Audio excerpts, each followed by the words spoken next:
Karena itu melahirkan sebuah atmosfer, dan atmosfer itu bisa kita gunakan untuk melahirkan sesuatu yang sama tapi berbeda.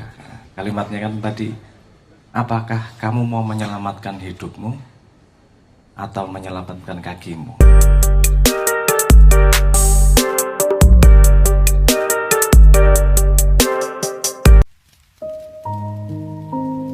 Oke, bismillahirrahmanirrahim. Assalamualaikum warahmatullahi wabarakatuh. Ini pertanyaan, jenis-jenis pertanyaan yang saya akan tidak nyaman menjawabnya. Dan saya justru akan cerita kenapa saya tidak nyaman, bukan menjawab pertanyaannya. Saya akan membagi ketidaknyamanan. Ngopo urip ora nyaman dewi, oke kancane. Tapi pertama tadi ada satu kalimat menarik dari Om Medot yang keputusan anak umur 17 tahun. Statementnya itu menurut saya asik. Karena itu melahirkan sebuah atmosfer, dan atmosfer itu bisa kita gunakan untuk melahirkan sesuatu yang sama tapi berbeda. Kalimatnya kan tadi, apakah kamu mau menyelamatkan hidupmu atau menyelamatkan kakimu? Kita sudah punya konsep nih, hidupmu atau kakimu. Pada satu kata hidup itu sendiri atau satu patah kaki itu kita sudah punya spesifik merepresentasi apa. Tapi pada pola yang sama saya bisa mengatakan pertanyaan yang sama pada rahim yang berbeda, pada entitas yang berbeda. Kamu lebih pengen menyelamatkan bangsamu atau menyelamatkan kelompokmu? Sama konsepnya. Siapa tahu kelompokmu adalah kanker untuk bangsa nih sebenarnya. Tapi apa berani bangsanya memotong kakinya sendiri, kelompoknya sendiri, itu sendiri. Nah, Anda paham yang saya maksudkan ya? Jangan meremehkan apa yang, kalau Anda paham itu sebuah proses yang kompleks. Ketika Om Edot ngomong, kamu memilih hidupmu atau kakimu, dan saya ngomong, kamu memilih menyelamatkan bangsamu atau kelompokmu. Anda kemudian paham apa yang saya maksudkan. Itu sebuah proses yang perlu didalami luar biasa. Kenapa? Karena itu kosakatanya sama sekali berbeda. Tapi somehow kita bisa membuat pola karena terbangun atmosfer tertentu. Oh, ada atmosfer sehingga kita paham maksud arahnya ke situ. Nah, ini yang ingin saya garis bawahi sebelum saya merespon tentang atmosfer rahim. Saya berkali-kali selalu pengen mengingatkan bahwa kata-kata itu beda dengan fenomena. Kata-kata itu adalah wakil dari sebuah fenomena.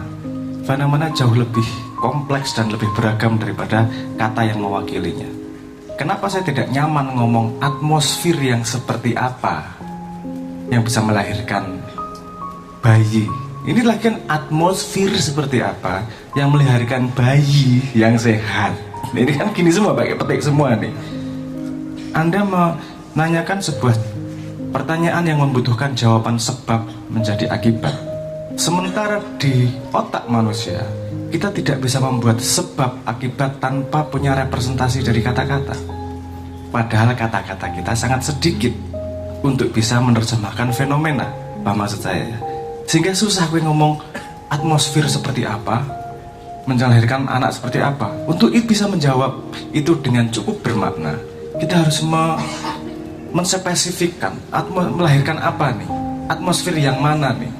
Nah, itu aja baru dibedah, nanti kita akan menemukan komponen yang tidak ada kosakatanya sehingga tidak bisa membuat sebab akibatnya. Paham ya maksud saya? Saya cuma pengen ngasih tahu ada jarak antara kata-kata dan kenyataan, fenomena. Di sini saya juga bisa menyambungkan konsep itu, kebenaran pribadi, kebenaran umum, sama kebenaran yang sebenar-benarnya. Ini terlihat sesederhana ini dari kata-kata. Kalau kamu memahami kalimat yang dikatakan orang berdasarkan kosakata umum, artinya kebenaran bersama. Tapi kalau kamu memahami itu dari kosakata yang yang hanya kamu pahami maksudnya, artinya kebenaran pribadi. Tapi kalau kamu tahu maksud di belakangnya pola yang ingin dibicarakan, itu kan jadi kebenaran yang sesungguhnya, yang malah nggak bisa dikata-katakan. Karena kata-kata tidak cukup untuk bisa mewakili semua fenomena. Paling sederhana gini aja lah. Warna itu ada berapa kosakatanya? Kalau di komputer 16 bit aja ada 32 bit aja. 32 bit apa 16 bit? Ada 16 juta warna di situ. Kita kosakatanya punya berapa? Hijau, merah, merah, gelap sedikit. Itu udah nggak menjelaskan apa-apa itu. Tapi saya ingin mengatakan bahwa kita harus menyadari bahwa kata-kata itu hanya representasi kasar dari makna sebenarnya. Contohnya, salah satunya contoh yang dulu saya iseng ketika gue kan prewedding apa sih foto-foto ya. Aku mungkin yo dituntut ngono kuwi. Aku kan hotai prewedding. Oke. Terus aku hidup itu menikmati. Tak gawe kata-kata kuwi. Fotonya adalah saya duduk di samping nisannya bertulisan namanya menik. Hidup adalah menikmati. Hidup adalah meresapi. Saya beli boneka sapi, saya peres pakai airnya gitu. Hidup adalah meresapi. Kata-katanya indah, tapi nek ndelok gambare asu maksudnya apa kan gitu saja. Jadi berubah maknanya. Ada pertanyaan yang misalnya gini, kenapa Dina makan nasi?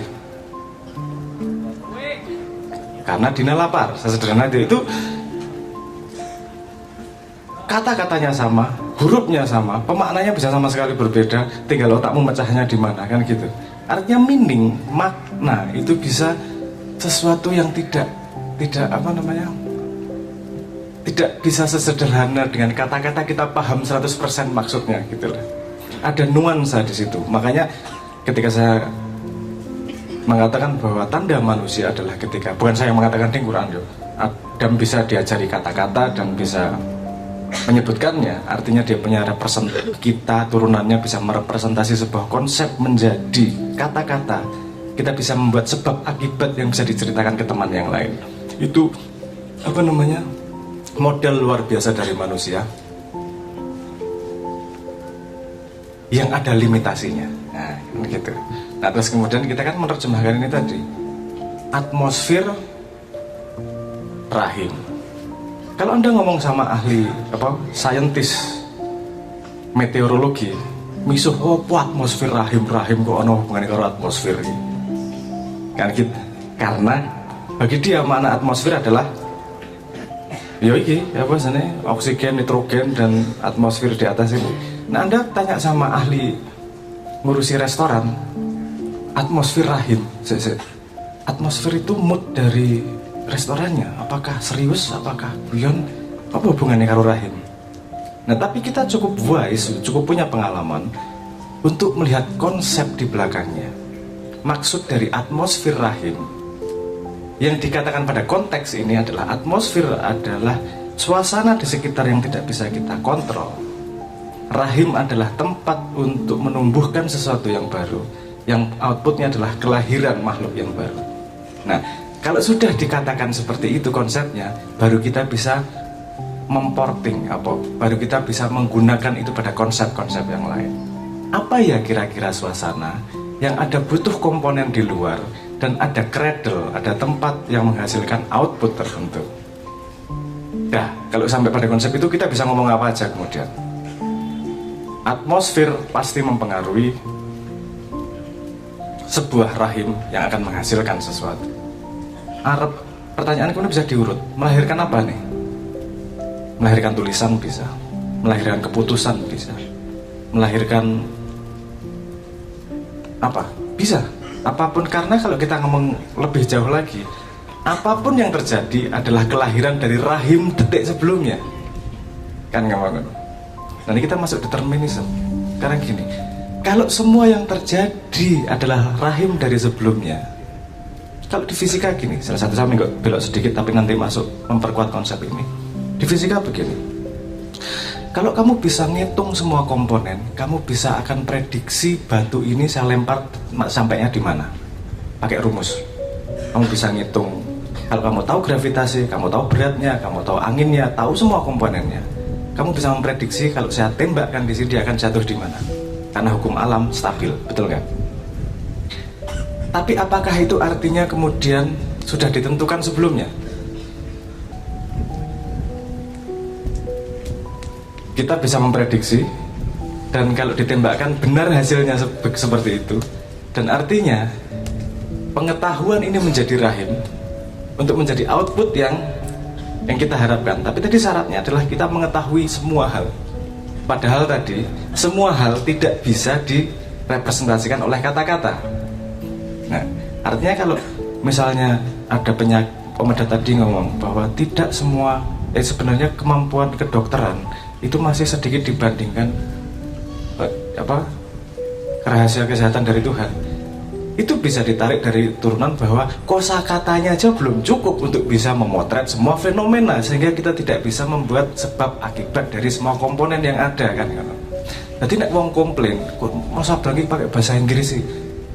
Aku pengen ngewangi asli nih, karena kadang-kadang kata-kata Indonesia tidak akurat untuk merepresentasikan sebuah konsep.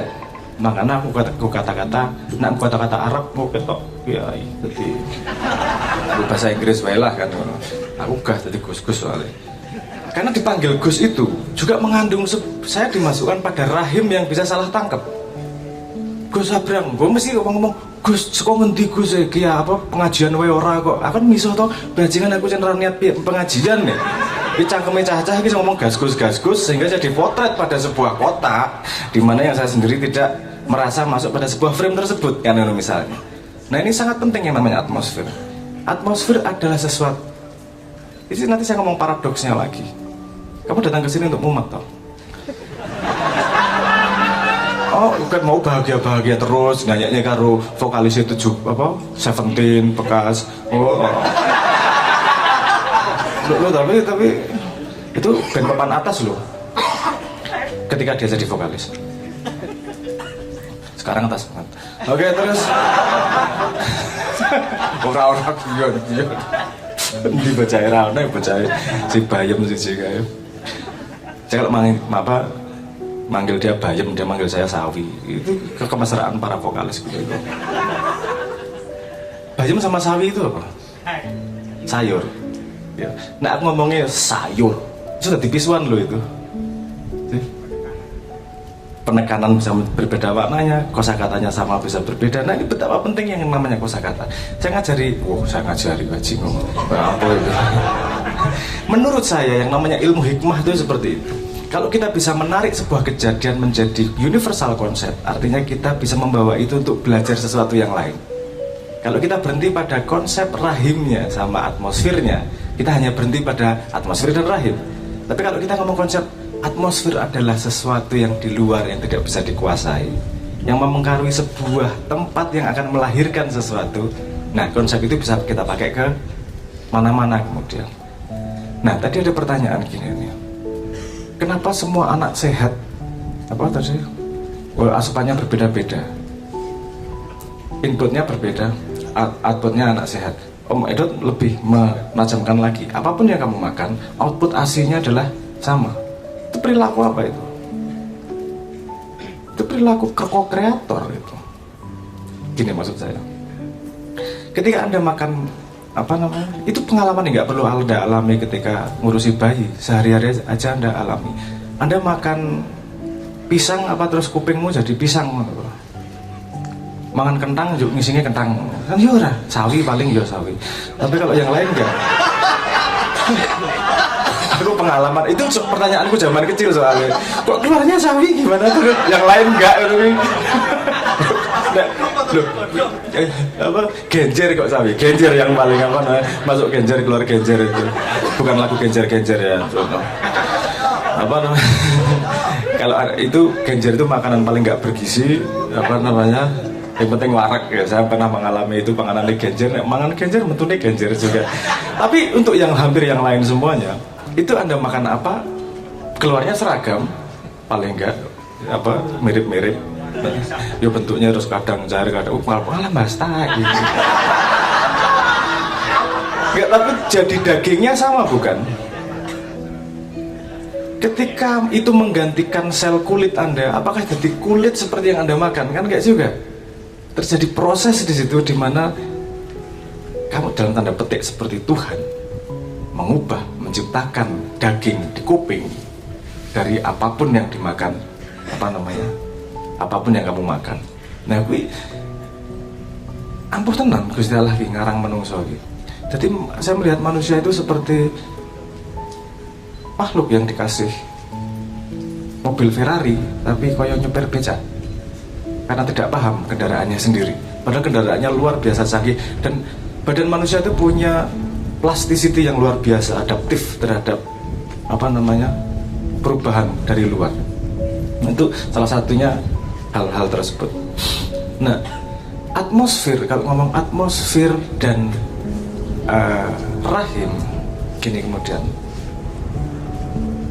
yang paling menderita dari proses kelahiran itu siapa? Ibu. Berarti yang mengangkut rahim adalah yang paling menderita. Kalau Anda sekarang menderita dan kumpul dari, kita ngambil pelajaran di situ ya, kita belajar aja dari yang paling umum. Ibu, anak, punya rahim, punya atmosfer, punya anak. Salah satu ciri dari melahirkan itu gak enak. Anda tanya ibu yang pernah mengandung, anaknya nggak ngerti apa-apa, merem, dipakani, urip, sok-sok nendang-nendang. Nendang-nendang itu menyenangkan orang tua. Ditendang rek aji gur. Jajal gue saiki nendang bapakmu. Biyen cilikane digoleki tendangane, saiki kok ini.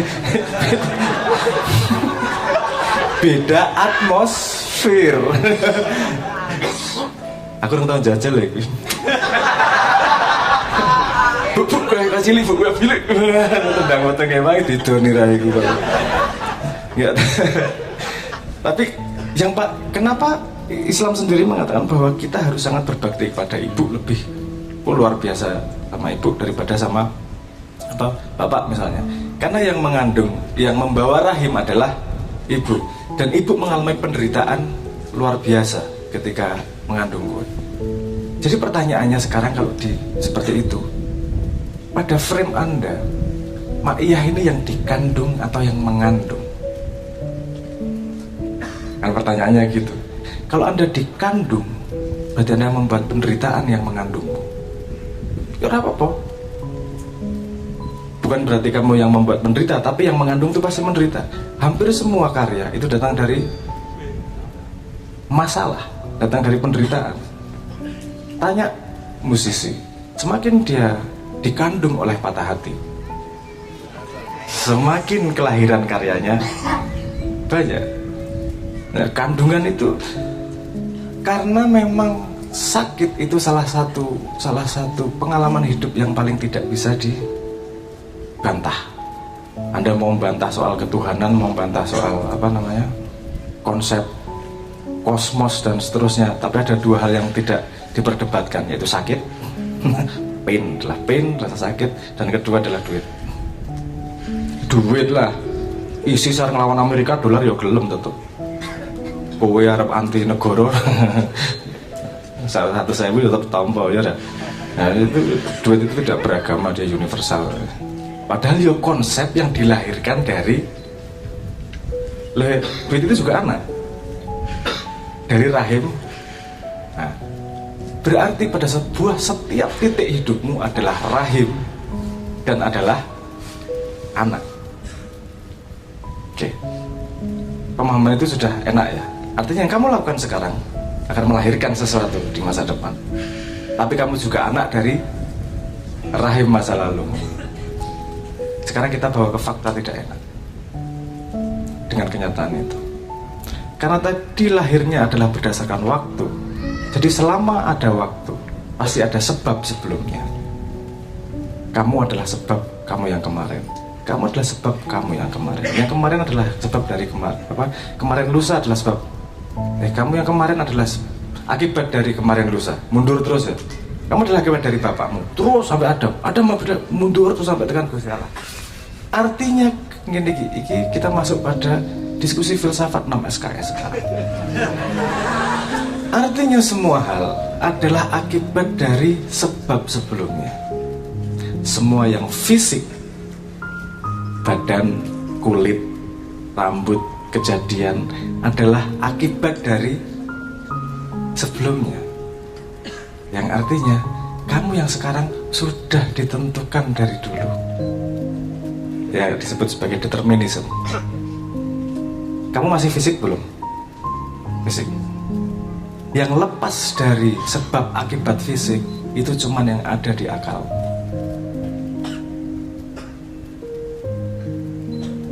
Di lain itu semua badanmu. Kalau kamu tahu semua pergerakan atom di jagat raya, bisa nggak kira-kira ngitung 3 tahun kemudian jadi apa? Bisa ya. Kalau kita tahu pergerakan semua atom, lokasi, kecepatan, apa dan sebelumnya.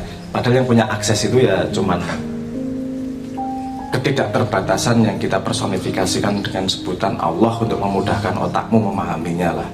Sebuah kategori yang nggak paham, gelap, ngene jenenge. Gelap itu apa sing ora ngerti ra ketok wis.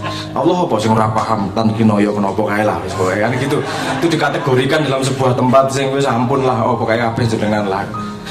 Dan itu kategori, kenapa ini ada yang namanya God of the Gap juga konsepnya. Kenapa kemudian Tuhan itu semakin kelihatannya semakin tidak kelihatan atau tidak semakin hilang? Karena manusia merasa ketika sudah menjelaskan sesuatu Tuhan tidak ada di situ. Oh, kita menjelaskan sesuatu, itu bisa kita jelaskan, sudah kita bisa jelaskan. Loh, itu menjelaskan sebab akibat yang bisa direpresentasikan oleh kata-kata. Yang tidak bisa kamu representasikan oleh sebuah kata. Kamu bahkan belum membayangkan itu ada untuk bisa menyebut sebab akibatnya. Kalau ngomong-ngomong bukti Tuhan jelas ada di sini. Dan setiap hari kita adalah hasil dari rahimnya itu sendiri dan atmosfernya itu sendiri. Angel yorip ya. Jadi karya apa sini? Hari kerja itu gaji bulanan turu penak mendadak mikirin gini-gini gitu. Mesti aku dilok kayak overthinking. Kan pengen ketok pinter kayak overthinking ngono kayak dasmu rabut. Gue yang ngomong itu karena dia tidak punya itu juga, nggak punya imajinasi juga. Gue pengen ketok pinter ngomong ruwet kamu no. Uripku untuk men ketok apik ning matamu sing aku ora kenal ki yo ngopo? Ngono iki kan iki paham maksudnya. Kamu yes, Allah. Berapa? Ke-10 dari 11 negara di Asia Tenggara, wajar lah. Loh, tapi itu juga nggak perlu kita sesali. Kenapa? Karena itu sudah ditentukan dari awal juga. Wes tenang ya. Nah ini kemudian pasti ada pertanyaan gini. Kalau semua sudah ditentukan dari awal, terus kita ngapain tanggung jawab dengan apa yang kita lakukan? Iki aku naik ngomong mlebu kayak kalimatnya Kanjeng Nabi, kenapa aku jadi mlebu ning area kiai gak enak ya aku golek dhewe kalimatnya Kanjeng Nabi, definisi tentang dosa dan definisi tentang pahala. Pikirno tenan. Cara mikirnya gini, karena kita tahu, ini yang saya lakukan dengan diskusi martabat hampir 5-6 tahun. Itu yang salah satu kita pegang kalau ngomong Quran, itu kehati-hatian terhadap memaknai sebuah kata. Kita bisa ngomong kata ngelihat dari dari kamus bisa, kata belajar dari guru bisa. Tapi yang paling valid adalah mencari semua kata itu keluar di Quran seperti apa dan dipakainya di mana aja.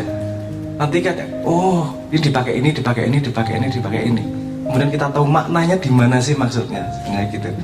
Karena pemakaian kata itu menunjukkan dia maknanya sebenarnya apa. Paham maksudnya? Angel lagi. Kan masuk. Iya, aku jelasin karo kayak gini. Cuman perlu sadar gini loh, bahwa kata sama yang diwakili oleh kata itu ada jarak. Hati-hati, pemahamanmu terhadap kata belum tentu sama dengan pemahamanmu terhadap fenomenanya. Ada jarak loh ini. Kalau hanya kata dipakai sehari-hari di Indonesia, itu 6.000 kosakata udah cukup. Apakah menurutmu 6.000 kosakata bisa menjelaskan jagat raya? Gak bisa. Oke, kita ngomong bahasa Arab. Ada 6 juta kosakata. Apakah 6 juta kosakata cukup untuk menjelaskan semua fenomena yang ada di dunia? Tidak. Artinya satu kata bisa merepresentasi beberapa makna dengan angle yang beda-beda sedikit. Ketika kita tajam melihat itu, kita akan lebih tajam memaknai apa yang dikatakan dalam misalnya kitab suci, Quran. Kalau ada orang ngomong bahwa sumber kebenaran yang tidak salah adalah Quran, saya setuju, karena itu primernya jadi orang Islam adalah mempercayai itu. Problemnya bukan dengan kebenaran Quran, problemnya adalah pemahaman kita, memahami kata-kata Quran yang mewakili fenomena apa, kan gitu tuh. Jadi belum tentu pemaknaanmu terhadap ayat Quran itu benar, walaupun ayat Qurannya pasti benar. Sehingga tadi yang dikatakan Ustaz Nur Sofa, kan ini salah satu paradoks yang saya bukan paradoks ya, potensial masalah dalam logik. Ketika agama mempremiskan begini, Quran itu nggak berubah dari zaman sekarang sampai akhir zaman dan dia akan terus benar. Berarti dia antisipasi terus pengetahuan manusia yang semakin tajam, semakin tinggi. Kata-katanya tidak berubah, tapi dia pasti benar terus. Ini mengerikan loh statement ini. Nggak ada yang berani bikin statement seperti ini. Berarti Quran bisa dikatakan begini, kalau kita setiap hari adalah rahim, produk, dan atmosfer untuk orang lain, rahim untuk kita yang berikutnya, dan produk dari kita yang kemarin. Artinya kita adalah komponen yang berubah terus. Gimana kita bisa berubah terus kalau tidak punya kompas? Artinya kita perlu rahim yang tidak berubah. Kalau yang tidak berubah ada beberapa hal. Makanya ada ayatnya disebut ayat semesta, ayat Quran dan seterusnya. Dan ayat diri yang tanpa memori, tapi sing kuwi disingkir gesek luwih angel meneh. Gini ayat alam, hukum alam berubah atau tidak? Dari zaman dulu sampai sekarang gravitasi ya kayak ini. Hukum alam tidak berubah. Itu yang premis yang sama dikatakan dengan Quran. Quran tidak berubah. Dia ayat suci artinya tidak berubah. Gunanya adalah dia bisa menjadi rahim untuk kita lahir di setiap harinya. Karena jadinya. Nah, Anda bertanya kemudian, atmosfer apa yang paling baik untuk melahirkan karya yang baru? Cari rahim yang tidak berubah sepanjang zaman. Artinya aku harus ngomong rahim terbaik adalah Quran. Nih statement itu so berbahaya. Kalau dianggap sebagai dogmatis yang kemudian di quote di Twitter, rahim peradaban sepanjang zaman adalah Quran. Ini so iki. Bisa salah pemahaman dan seterusnya kalau kita tidak membedah ini tadi. Karena tanpa sesuatu yang statis, kita tidak bisa punya pegangan. Tanpa ada rambu, kita tidak tahu diri kita di mana. Itu gunanya kompas, itu gunanya belajar ayat alam yang tidak berubah. Itu gunanya kita belajar Quran. Kenapa? Agar kita bisa terkonek dengan rahim yang disediakan oleh Tuhan yang berlaku sepanjang zaman. Oke ya. Jadi jawaban tadi itu, ini nanti akan dirangkum sama netizen dengan satu kalimat beda. Intinya kan Quran, iya, terus bener ora salah. Seperti semua hal, kalau ngomong intinya bisa gampang, tapi ilmunya itu bukan di kalimat satu intinya. Ilmu sebenarnya adalah gimana kita memahami bagaimana sampai pada konklusi kata tersebut. Alasan mekaniknya apa, sebab akibatnya kenapa. Jadi pertanyaannya tadi, jawabannya sebenarnya sederhana. Apa atmosfer yang paling baik untuk melahirkan manusia? Adalah Al-Quran. Karena Al-Quran bisa mengantisipasi semua jenis rahimmu, semua jenis atmosfermu untuk menjadikan kamu yang terbaik. Kalau Quran nggak bisa, berarti Kanjeng Nabi dan Tuhan salah.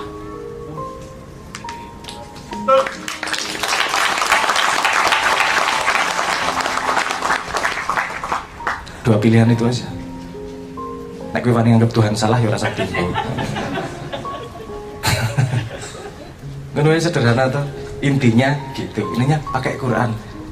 Problemnya bukan di tahu Qurannya, problemnya adalah gimana kita bisa memanfaatkan kata itu untuk relevan ayat itu, untuk relevan kita yang sekarang pada situasi yang sekarang. Kalau mau cara canggih, baca dan pahami semua Quran. Kalau cara agak males, tanya ChatGPT tentang Quran. Cara yang paling malas lagi itu Gusti Allah apa yang diajari Simbah.